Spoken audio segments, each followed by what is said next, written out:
Terima kasih pemirsa, Anda masih bersama kami, masih bersama saya di sini Acu Ilva dan juga dua narasumber yang luar biasa, Pak Agus dari Kepala Dinas Perhubungan Kabupaten Jember dan juga Pak Didi dari tim hukum TP3D Kabupaten Jember. Cukup menarik yang dibahas kita di segmen sebelumnya, bahwasanya ini bukan reaktivasi, ini yang perlu juga menjadi edukasi kepada masyarakat, bukan reaktivasi tapi pengoptimalan penerbangan komersil, komersil seperti itu.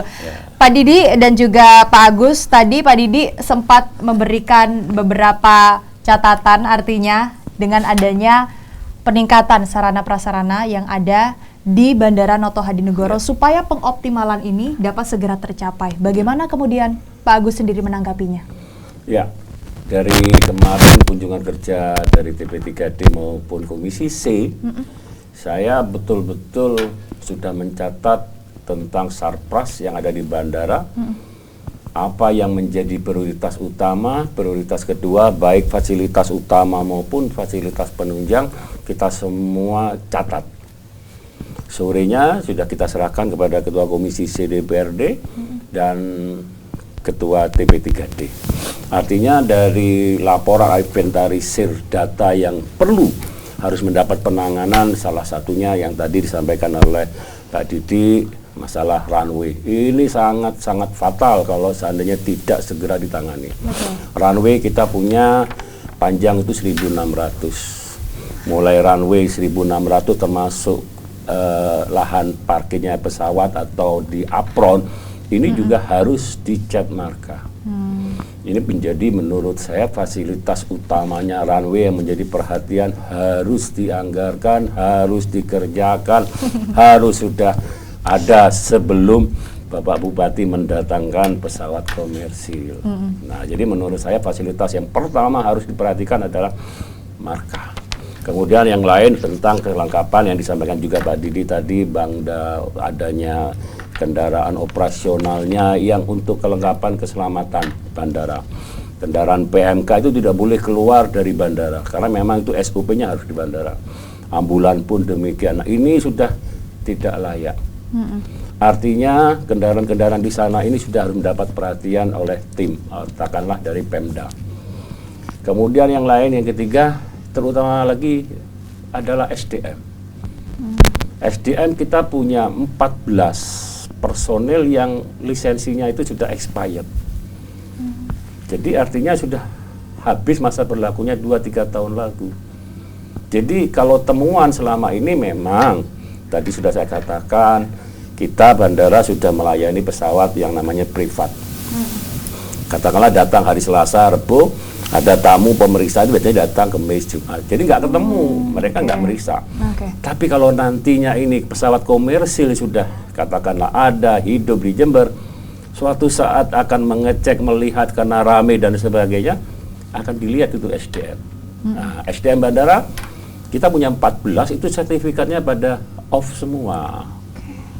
Expired semua, yang namanya pesawat lisensi AFSEC, aviasi security. Jadi keselamatan penerbangan itu AFSEC semua itu yang menangani mulai dari kedatangan, SOP-nya, pemeriksaan barang, termasuk juga boarding, termasuk juga pada saat naik pesawat, termasuk keamanan pesawat pada saat take off landing.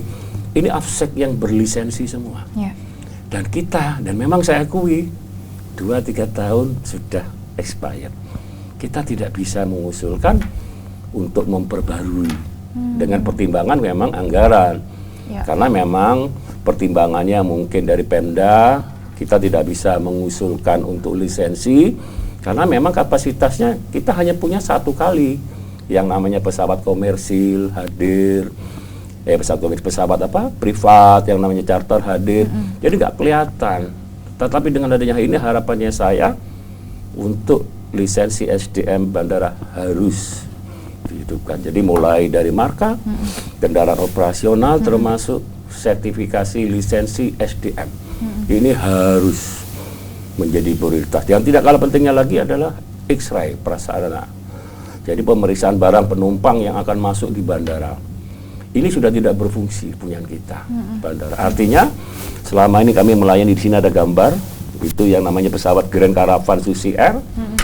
Itu tahun 23, 24 kita sudah melayani yang namanya Susi. dengan rute Jember Sumeneb, Sumeneb Jember. Ya. Penumpangnya memang rata-rata kalau dari Jember itu lebih dari 40%. Jadi ada penumpang 5, 6 seminggu 2 kali penerbangan tahun 23 dan 24. Pada saat penumpang naik atau boarding di pesawat Susi Air Grand Caravan ini, mereka kita periksa barangnya, banyak penumpang tersinggung yang akan berangkat dengan Grand Caravan. Tersinggungnya, saya nggak mau dibuka atas. Karena penumpang dari Jember mau ke Madura, nggak mau. Nah, padahal ini adalah SOP harus. Karena apa? X-ray-nya kita mati. Tapi kalau seandainya ada X-ray, barang, tas, itu masuk di dalam mesin, kan dilihat seandainya membawa barang berbahaya, khususnya logam dan sebagainya, akan terdetek. Sehingga diperiksalah waktu ke kendaraan atau pesawat Grand Caravan, kita meriksa secara manual. Jadi otomatis kita buka tasnya penumpang, termasuk pemeriksaan badan, kita periksa secara manual. Nah, artinya sudah saya sampaikan pada waktu tamu kedatangan di bandara bahwa X-ray juga harus mendapat perhatian. Jadi menurut saya semua permasalahan sudah full saya serahkan kepada tim TP3D maupun Komisi C DPRD Jember. Menarik, tadi juga sempat disinggung terkait bagaimana tanggapan dari Pak Agus sendiri dengan ada permasalahan. Ini butuh yang namanya anggaran. Yang menjadi mungkin kunci utama untuk pengoptimalan dari Bandara Noto Hadinegoro mendapatkan penerbangan komersil. Saya ingin ke Pak Didi selaku tim hukum TP3D, yang mana TP3D ini sendiri memiliki peran yang cukup penting untuk memberikan masukan dan saran kepada Gus Bupati dan juga kepada wakil bupati kita untuk nantinya kepada masyarakat Jember yang lebih sejahtera. Pak, tadi disinggung terkait anggaran. Ya, kita tahu bahwasanya untuk mengoptimalkan ini tadi kita memang membutuhkan anggaran yang luar biasa. Tentu akan ada tantangan dan peluang nanti di dalamnya. Kemudian dari TP3D untuk mendorong bantuan pemerintah pusat agar ada anggaran APBN yang digunakan untuk mengembangkan Bandara Noto Hadinegoro, mungkin apa yang diusulkan kepada Gus Bupati sendiri? Tapi jangan dijawab dulu, Pak Didi, kita akan kembali setelah yang berikut ini. Tetaplah bersama kami pemirsa, jangan kemana-mana.